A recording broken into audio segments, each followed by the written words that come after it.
Very good morning students. Last lecture સુધી આપણે એટલું સમજ્યા હતા કે હૃદયની રચનામાં વિવિધ વાલ્વ આવેલા છે કે જે રુધિરને ફરીથી જે તે દિશામાં જતું રોકે, એટલે કે એક દિશીય પ્રવાહ જાળવે છે. ત્યાર પછી સમજીએ હૃદયની દિવાલના સ્તરો. હૃદયની દિવાલ 3 સ્તરોથી બનેલી છે, જેમાં બહારનું સ્તર છે એપિકાર્ડિયમ કે જે મધ્ય ગર્ભસ્તરમાંથી ઉદ્ભવે છે અને તે લાદીસમ અધિચ્છદ એટલે કે સ્ક્વામસ એપિથેલિયમથી બનેલું હોય છે. ત્યાર પછી વચ્ચેનું સ્તર જે છે તેને કહેવાય છે માયોકાર્ડિયમ કે જે મધ્ય ગર્ભસ્તરમાંથી ઉદ્ભવે છે અને હૃદય સ્નાયુઓથી બનેલું હોય છે. એન્ડોકાર્ડિયમ સૌથી અંદરનું આવરણ છે કે જે અંતઃ ગર્ભસ્તરમાંથી ઉદ્ભવે છે અને એ પણ લાદીસમ અધિચ્છદથી બનેલું હોય છે. તો ટૂંકમાં આપણે એટલું કહી શકીએ કે હૃદયની દિવાલના 3 સ્તરો પૈકી એપિકાર્ડિયમ અને માયોકાર્ડિયમ બંને ઉદ્ભવની દ્રષ્ટિએ જુદા છે, બટ બંને સ્ક્વામસ એપિથેલિયમથી બનેલા છે, એટલે કે તેઓ બંને લાદીસમ અધિચ્છદીય પેશીથી બનેલા છે. જ્યારે વચ્ચેનું માયોકાર્ડિયમ જે છે એ મસ્ક્યુલર છે, એટલે કે એ હૃદય સ્નાયુ પેશીથી બનેલું હોય છે. ત્યાર પછી આંતરકર્ણક પટલ વિશે વાત કરીએ તો હૃદયની દિવાલમાં આવેલું આંતરકર્ણક પટલ જે છે, એટલે કે કર્ણકોની વચ્ચેનો પટલ જે છે એ આંતરકર્ણક પટલ સહેજ ડાબી તરફ ખસેલો હોવાના કારણે જમણું કર્ણક જે છે એ સહેજ મોટું હોય છે, એટલે કે રાઇટ એટ્રિયમ જે છે એ કમ્પેરેટિવલી લાર્જર છે. અને આંતરકર્ણક પટલ જે છે તેના પશ્ચ ભાગે એક ગર્ત અથવા ખાડો હોય છે જેને કહેવાય છે ફોસા ઓવાલિસ. ફોસા ઓવાલિસ કે જે ગર્ભાવસ્થામાં જોવા મળતા ફોરામેન ઓવેલનો અવશેષ છે. હવે પ્રશ્ન એ છે કે ફોરામેન ઓવેલ શું છે? ગર્ભવિકાસ દરમિયાન ફેફસા સક્રિયપણે પોતાનું કાર્ય મતલબ કે ભૂમિકા ભજવતા નથી. આથી શુદ્ધ અને અશુદ્ધ રુધિર જે છે એ સેપરેટલી વહન પામે એવું એટલું પોસિબલ બનતું નથી. તો ભ્રૂણીય તબક્કે જમણા કર્ણકનું રુધિર જે છે એ ફોરામેન ઓવેલ નામના છિદ્ર મારફતે ડાબા કર્ણકમાં ડાયરેક્ટ જતું રહી છે. જો કે જન્મ સમયે આ જમણા કર્ણકમાંથી ડાબા કર્ણકમાં રુધિર મોકલતું ફોરામેન ઓવેલ બંધ થઈ જાય છે અને ત્યાં એક સ્કાર રહી જાય છે, એક ડાઘ રહી જાય છે જેને ફોસા ઓવાલિસ કહેવાય છે. તો ભ્રૂણીય તબક્કે ફેફસા નિષ્ક્રિય હોવાના કારણે ફોરામેન ઓવેલ નામના છિદ્ર મારફતે રુધિર જમણા કર્ણકમાંથી ડાબા કર્ણકમાં જતું હોય, પણ અડલ્ટ વ્યક્તિમાં અથવા તો પુખ્ત વ્યક્તિમાં આવું થતું નથી. અનફોર્ચ્યુનેટલી કેટલાક બાળકોની અંદર આ ફોરામેન ઓવેલ જે છે એ જન્મ સમય સુધીમાં બંધ થતું નથી, એટલે કે ક્લોઝ થતું નથી અને ખુલ્લું રહી જાય છે. તેના કારણે પણ જમણા કર્ણકનું અશુદ્ધ રુધિર ડાબા કર્ણકમાં પ્રવેશે છે. પરિણામે મિશ્ર રુધિર જે છે એ આગળ વહન પામે છે. તો આ બીમારીને બ્લુ બેબી નામની બીમારી કહેવાય છે અને એ આપણે ચેપ્ટરના એન્ડિંગમાં ડિઝીઝ વખતે ડિસ્કસ કરીશું. કર્ણકો વિશેની વાત કરીએ તો કર્ણકોની અંદરની દિવાલ પર અનુપ્રસ્થ સ્નાયુલ પ્રવર્ધો હોય છે જેને મસ્ક્યુલી પેક્ટિનેટી તરીકે ઓળખવામાં આવે છે. આ મસ્ક્યુલી પેક્ટિનેટી જે છે એ ઉપર અને નીચે તરફ આગળ વધે છે, એટલે કે ઉપરથી નીચે તરફ કર્ણકોની નીચેની દિવાલ તરફ આગળ વધતા હોય છે અને કર્ણક ક્ષેપક વચ્ચેનું છિદ્ર એટલે કે એટ્રિયો વેન્ટ્રિક્યુલર છિદ્ર તરફ આ જે મસ્ક્યુલી પેક્ટિનેટી નામના સ્નાયુ છે તે કાંસકાના દાંતા જેવો દેખાવ ધારણ કરે છે અને આવો દેખાવ આપતા હોવાથી આ મસ્ક્યુલી પેક્ટિનેટીના પ્રવર્ધો અથવા સ્નાયુઓને કોમ્ડ મસલ્સ કહેવામાં આવે છે. તો ખરેખર મસ્ક્યુલી પેક્ટિનેટી જે છે એ મસ્ક્યુલી પેક્ટિનેટી આ જગ્યા પર આવેલા પ્રવર્ધો છે. સિમિલરલી અહીંયા પણ તેઓ આ જગ્યા પર આવેલા હશે. ક્ષેપકોની વાત કરીએ તો ક્ષેપકોની અંદરની દિવાલ પર પણ આવા સ્નાયુલ પ્રવર્ધો આવેલા હોય છે જેને કોલમની કારની તરીકે ઓળખવામાં આવે છે. આ કોલમની કારની જે છે એ આગળ વધતા પેપિલરી મસલ્સ અથવા પેપિલરી સ્નાયુમાં કન્વર્ટ થાય છે અને આ પેપિલરી સ્નાયુ કર્ણક ક્ષેપક વાલ્વ એટલે કે એવી વાલ્વ જે છે એના કસ્પ સાથે અથવા એના ગર્તો સાથે જાડા પટ્ટાઓથી જોડાય છે જેને રદ્દબદ્ધ તંતુઓ અથવા કોર્ડી ટેન્ડિની તરીકે ઓળખવામાં આવે છે. એવી જ રીતે ગર્ભ વિકાસ દરમિયાન આ ફુફ્ફુસ ધમની અને મહાધમની કમાન જે છે એમની વચ્ચે એક નલિકાકાર માર્ગ હોય છે જેને કહેવાય છે ડક્ટસ આર્ટિરિયોસસ. પણ પુખ્ત વ્યક્તિમાં આ રસ્તો પણ બંધ થઈ જાય છે અને એનો બાકી વધેલો જે અવશેષ છે એને કહેવાય છે લિગામેન્ટ આર્ટિરિયોઝમ. ખરેખર લિગામેન્ટ આર્ટિરિયોઝમ એ ડક્ટસ આર્ટિરિયોસસનું અવશેષ છે કે જે ગર્ભ વિકાસ દરમિયાન જોવા મળતું હોય છે, પરંતુ જન્મ સમયે એ બંધ થઈ જાય છે અને બાકી રહેતા ભાગને લિગામેન્ટ આર્ટિરિયોઝમ તરીકે ઓળખવામાં આવે છે. તો ફરીથી સમજીએ, ક્ષેપકો અથવા વેન્ટ્રિકલ્સની અંદરની દિવાલ સ્નાયુલ પ્રવર્ધો ધરાવે છે અને આ પ્રવર્ધોને ટ્રેબેક્યુલી કાર્ની અથવા કોલમની કાર્ની કહેવાય છે. તો ક્ષેપકોની અંદરની દિવાલમાં કોલમની કાર્ની આવેલી હોવાથી અંદરની દિવાલ પ્રવર્ધોના લીધે ખરબચડી હોય છે. હવે આ કોલમની કાર્નીના પ્રવર્ધો પેપિલરી મસલ્સ અથવા પેપિલરી સ્નાયુ તરીકે ઉપર તરફ આગળ વધે છે અને તેનો એક છેડો ક્ષેપકની દિવાલ સાથે જોડાયેલો હોય છે અને બીજો છેડો એવી વાલ્વ્સ જે છે, આ એવી વાલ્વ્સના સાથે રદ્દબદ્ધ તંતુ એટલે કે કોર્ડી ટેન્ડિને સાથે જોડાયેલા હોય છે. ફરીથી સમજીએ તો આ જે ક્ષેપકની દિવાલમાં દેખાતા પ્રવર્ધો છે, આ પ્રવર્ધો છે એને આપણે કહીએ છીએ ટ્રેબેક્યુલી કાર્ની અથવા કોલમની કાર્ની, અને એ પેપિલરી મસલ્સ તરીકે આગળ વધે છે ઉપર તરફ. પણ પેપિલરી મસલ્સનો એક છેડો કોલમની કાર્ની તરીકે ક્ષેપકની દિવાલ સાથે જોડાય છે અને બીજો છેડો એટલે કે પેપિલરી મસલનો એક છેડો ક્ષેપકની દિવાલ સાથે અને બીજો છેડો એવી વાલ્વો સાથે જોડાય છે. એવી વાલ્વ્સ જે છે, આ વાલ્વ્સ એ કર્ણક અને ક્ષેપકને છૂટા પાડતા વાલ્વ્સ સાથે તે રદ્દબદ્ધ તંતુ એટલે કે કોર્ડી ટેન્ડિની દ્વારા જોડાય છે. આમ પેપિલરી મસલ્સ જે છે એ બંને છેડે જોડાણ દર્શાવે છે. તો આ પ્રવર્ધો પેપિલરી મસલ્સ તરીકે આગળ વધે છે અને પેપિલરી મસલ્સનો એક છેડો ક્ષેપકની દિવાલ સાથે જોડાયેલો હોય છે, જ્યારે બીજો છેડો છે તે એવી વાલ્વ સાથે કર્ણક ક્ષેપક વાલ્વ સાથે રદ્દબદ્ધ તંતુ અથવા કોર્ડી ટેન્ડિની દ્વારા જોડાયેલો હોય છે. રદ્દબદ્ધ તંતુ અથવા કોર્ડી ટેન્ડિની શું છે? ખરેખર તો રદ્દબદ્ધ તંતુ અથવા તો દબદ્ધ તંતુઓ પણ કહેવાય અથવા કોર્ડી ટેન્ડિની જે છે એ કોલેજન તંતુયુક્ત બિન સ્થિતિસ્થાપક પટ્ટાઓ છે, એટલે કે એની અંદર સ્થિતિસ્થાપકતા હોતી નથી. તો રદ્દબદ્ધ તંતુઓ કોલેજનયુક્ત તંતુઓ છે કે જે બિન સ્થિતિસ્થાપક રજ્જુ અથવા પટ્ટાઓ છે, જેનો એક છેડો પેપિલરી મસલ્સ સાથે જોડાયેલો હોય છે અને બીજો છેડો એવી વાલ્વના ફ્લેપ સાથે જોડાયેલો હોય છે. તેઓનું કાર્ય શું છે? રદ્દબદ્ધ તંતુઓ ક્ષેપકોના સંકોચન દરમિયાન વેન્ટ્રિક્યુલર કોન્ટ્રેક્શન દરમિયાન જે એવી વાલ્વના ફ્લેપ અથવા પડદાઓ છે તેને ક્ષેપકો તરફ પુશ થતા રોકે છે અથવા દબાતા અટકાવે છે. હૃદયની રચનાને વધારે ડિટેલમાં સમજીએ તો આ અગ્ર મહાશિરા છે એટલે કે સુપિરિયર વેના કાવા છે અને આ પશ્ચ મહાશિરા છે એટલે કે પોસ્ટિરિયર વેના કહેવા છે. અગ્ર મહાશિરા જે છે એનું જે કર્ણકમાં એટલે કે જમણા કર્ણકમાં ખુલતું છિદ્ર છે એ એક વાલ્વ વડે સુરક્ષિત હોય છે, જેને આપણે હાવર્શિયન વાલ્વ કહીએ છીએ. પશ્ચિમ મહાશિરાનું છિદ્ર પણ એક વાલ્વથી સુરક્ષિત હોય છે, જેને આપણે યુસ્ટાશિયન વાલ્વ કહીએ છીએ.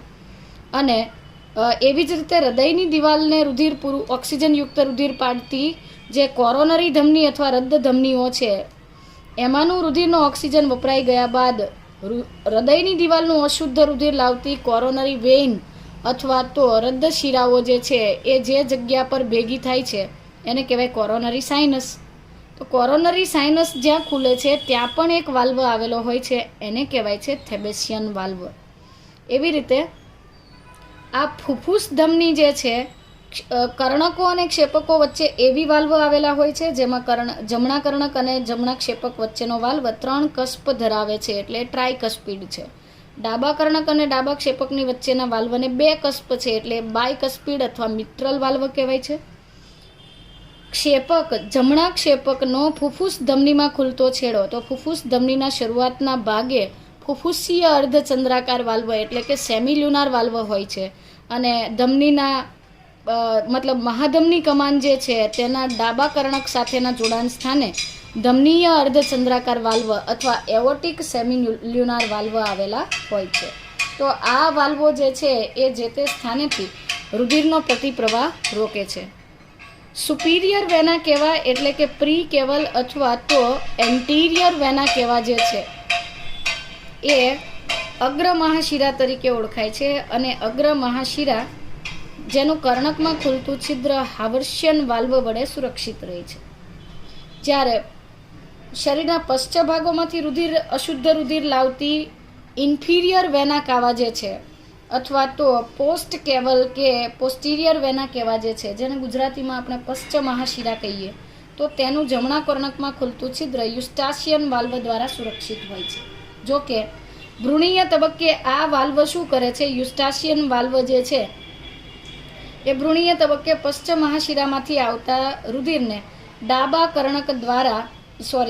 કર્ણક તરફ ફોરામેન ઓવેલ દ્વારા ધકેલે છે. એટલે કે ફોરામેન ઓવેલ મારફતે રુધિર જે છે એ જમણા કર્ણકમાંથી ડાબા કર્ણકમાં જાય છે.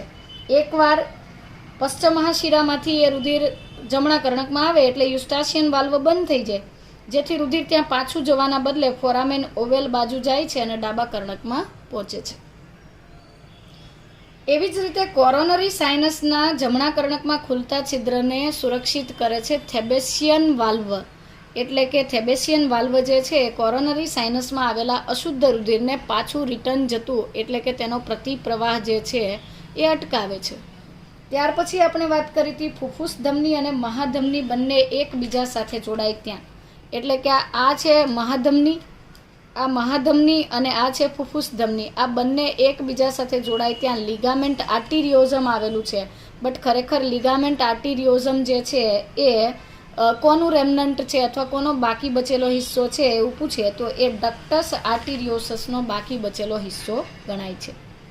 લિગામેન્ટ આર્ટિરિયોઝમ એ ડક્ટસ આર્ટિરિયોસસનો બાકી વધેલો અવશેષ છે અને તે ભ્રૂણીય તબક્કે બંને ધમની કમાનોના પોલાણને જોડે છે, પરંતુ જન્મ સમયે એ બંધ થઈ જાય છે. આમ છતાં આમાં પણ કેટલાક બાળકો એવા હોય છે કે અપવાદરૂપ કિસ્સામાં ઘણી વખત એવું થતું હોય કે બાળકોની અંદર આ ડક્ટસ આર્ટિરિયોસસ જે છે તેનું છિદ્ર પણ બંધ થતું નથી અને એમને પણ બ્લુ બેબી જેવી બીમારી થાય છે. ત્યાર પછીની વાત કરીએ તો સમગ્ર હૃદય હૃદ સ્નાયુઓથી બનેલું છે, જેમાં ક્ષેપકોની દિવાલ કર્ણકોની સાપેક્ષે વધુ જાડી છે, સ્થિતિસ્થાપક છે. કેમ? કારણ કે કર્ણકોએ ફક્ત એટલું જ સંકોચન કરવાનું છે કે જેથી રુધિર ક્ષેપકોમાં જતું રહે. દાખલા તરીકે આ કર્ણકનું સંકોચન થાય તો એણે એટલું જ સંકોચન કરવાનું છે કે રુધિર જમણા કર્ણકમાંથી જમણા ક્ષેપકમાં જાય, પણ જમણા ક્ષેપકે એટલું પુશ કરવાનું છે કે રુધિર આગળ વધી છેક ફેફસા સુધી જઈ શકે. જ્યારે ડાબા ક્ષેપકની દિવાલ સૌથી વધારે સ્નાયુ છે, કારણ કે ડાબું ક્ષેપક સમગ્ર શરીરના જુદા જુદા ભાગોને રુધિર પહોંચાડે છે. આ ઉપરાંત હૃદયની દિવાલ જે છે સ્નાયુલ હોવાની સાથે સાથે કેટલીક ગાંઠ પેશીઓ પણ ધરાવે છે. જેમ કે જમણા કર્ણકના જમણા ઉપરી ભાગે એસે ગાંઠ આવેલી હોય છે અને જમણા કર્ણકના નીચેના ડાબા ભાગે એવી ગાંઠ આવેલી હોય છે. આ એસે ગાંઠ એટલે સાઇનો એટ્રિયલ ગાંઠ અને એવી ગાંઠ એટલે એટ્રિયો વેન્ટ્રિક્યુલર ગાંઠ. એસે ગાંઠમાંથી ઉર્મિવેગ અથવા ઇમ્પલ્સિસ જે છે એ ઇન્ટરનોડલ ફાઇબર્સ અથવા આંતરગાંઠ તંતુઓ દ્વારા એવી ગાંઠમાં જાય છે. એવી ગાંઠમાંથી આ તંતુઓ એવી બંડલમાં જાય છે, જેને બંડલ ઓફ હીઝ કહેવાય છે. અને બંડલ ઓફ હીઝ ડાબા અને જમણા ક્ષેપક બાજુ ડાબી અને જમણી શાખામાં વિભાજિત થાય અને આ બંડલ ઓફ હીઝમાંથી નીકળતા તંતુઓની શાખાને પર્કિંજ તંતુ કહેવાય છે. અને પર્કિંજ તંતુઓ સમગ્ર ક્ષેપકની દિવાલમાં ઉર્મિવેગનું વહન કરાવે છે. વિશિષ્ટ ગાંઠ પેશી અથવા વિશિષ્ટ હૃદ સ્નાયુ કે જેને ગાંઠ પેશી અથવા નોડલ ટિશ્યુ કહે છે તે પણ હૃદયમાં વહેંચાયેલ હોય છે. આ પેશીઓનો એક સમૂહ જમણા કર્ણકના ઉપરના જમણા ખૂણે આવેલ હોય છે અને આ ખૂણાને સાઇનો એટ્રિયલ ગાંઠ અથવા શિરા કર્ણક ગાંઠ કહે છે.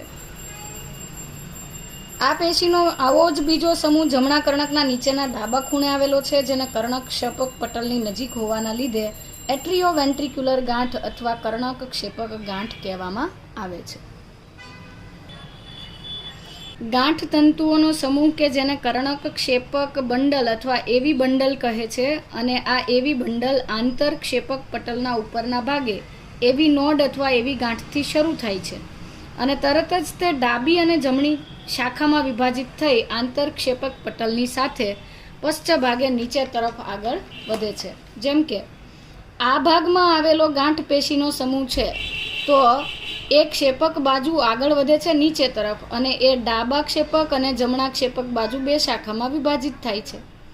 તો ડાબી અને જમણી શાખામાં વિભાજિત થાય છે. આ શાખામાંથી સૂક્ષ્મ તંતુઓ નીકળે છે કે જે આખા ક્ષેપકના સ્નાયુમાં પોતપોતાની બાજુ ફેલાયેલા રહે છે. અને આ જે ફેલાતા તંતુઓ જે છે તેઓને પરકિંજ તંતુઓ કહેવાય છે. જો કે પરકિંજ તંતુઓ સહિત એટલે કે એવી ગાંઠની નીચે જે ઝુમખા બને છે, આ ડાબા જમણા જૂથ સહિત તંતુના ઝુમખાને હીસનું જૂથ અથવા બંડલ ઓફ હીઝ કહેવાય છે. ગાંઠ સ્નાયુ બાહ્ય ઉત્તેજના વગર સક્રિય કલાવિત સ્થિતિમાન સર્જી શકે છે, એટલે કે ઉર્મિવેગનું નિર્માણ કરી શકે છે. એક્શન પોટેન્શિયલ ક્રિએટ કરી શકતા હોવાથી તેઓને ઓટો એક્સાઇટેબલ કહેવાય છે, એટલે કે તેઓ સ્વયંજનિત અથવા સ્વયં ઉત્તેજનશીલ હોય છે. તેમ છતાં એક જ મિનિટમાં ઉત્પન્ન થતા સક્રિય વીજ કલાવિત સ્થિતિમાનની સંખ્યા ગાંઠતંત્રના વિવિધ ભાગમાં જુદી હોય છે. એટલે કે એસે ગાંઠમાં જુદી છે, એવી નોડમાં જુદી છે, બંડલ ઓફ હીઝમાં જુદી છે, પરકિંજ તંતુમાં પણ જુદી છે. એસે ગાંઠ જે છે, એસે નોડ જે છે, સાઇનોએટ્રિયલ નોડ મહત્તમ સંખ્યામાં સક્રિય કલાવિત સ્થિતિમાન પેદા કરે છે. એટલે કે તે 1 મિનિટમાં 70 થી 75 વખત સક્રિય કલાવિત સ્થિતિમાન સર્જી અને હૃદયનું લયબદ્ધ રીતે સંકોચનનો પ્રારંભ કરે છે. આથી તેને પેસમેકર અથવા ગતિ પ્રેરક પણ કહેવાય છે.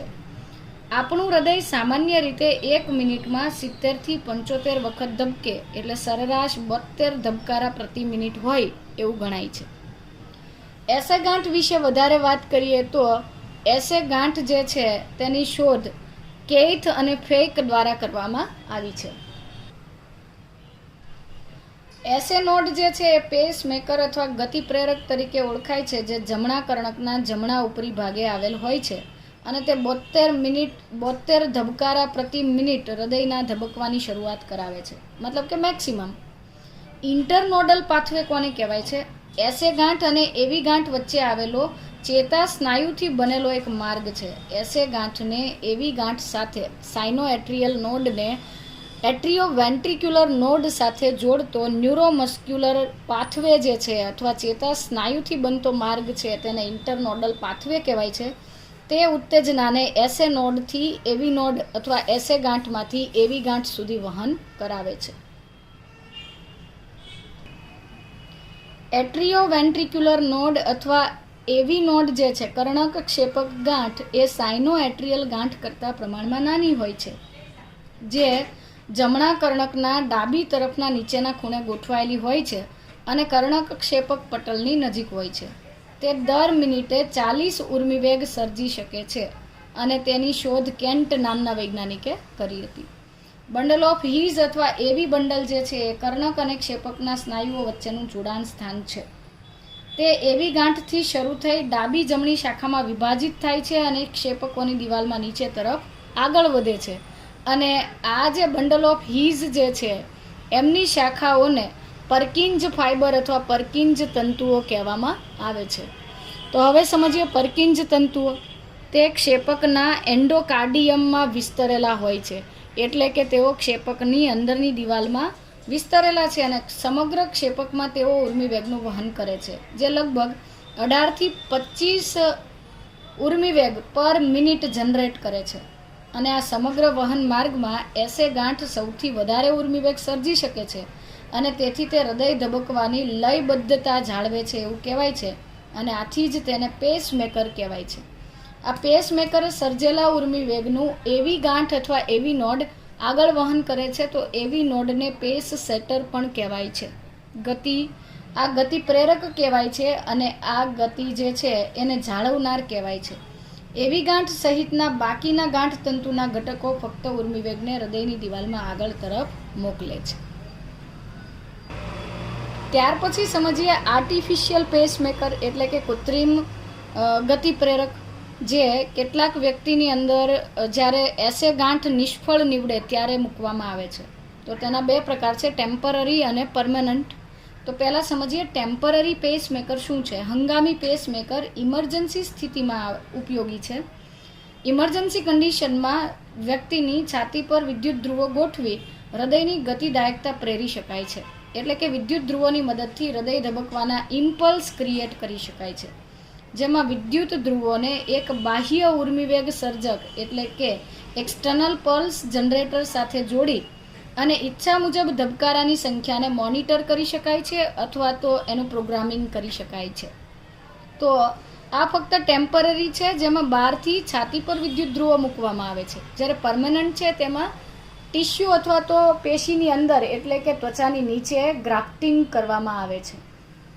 આર્ટિફિશિયલ પેસમેકરનો બીજો પ્રકાર છે પરમનન્ટ પેસમેકર અથવા કાયમી પેસમેકર, કે જેમાં વિદ્યુત ધ્રુવોને બાહ્ય પલ્સ જનરેટર સાથે તો જોડવામાં આવે છે, પરંતુ આ જે પેસમેકર છે તેને ત્વચાની નીચે પ્રત્યારોપિત કરવામાં આવે અને સાદી ભાષામાં એવું કહેવાય કે ડબ્બી ફિટ કરાવી.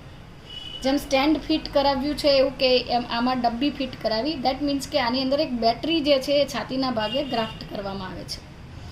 એસે ગાંઠની જગ્યા પર ત્યાં વિદ્યુત ધ્રુવોને ગોઠવવામાં આવે છે અને જમણી તરફ મૂકેલી જે બેટરી છે ત્યાંથી વાયર સાથે જોડાણ કરી અને પલ્સ જનરેટર સાથે જોડાણ કરવામાં આવે છે.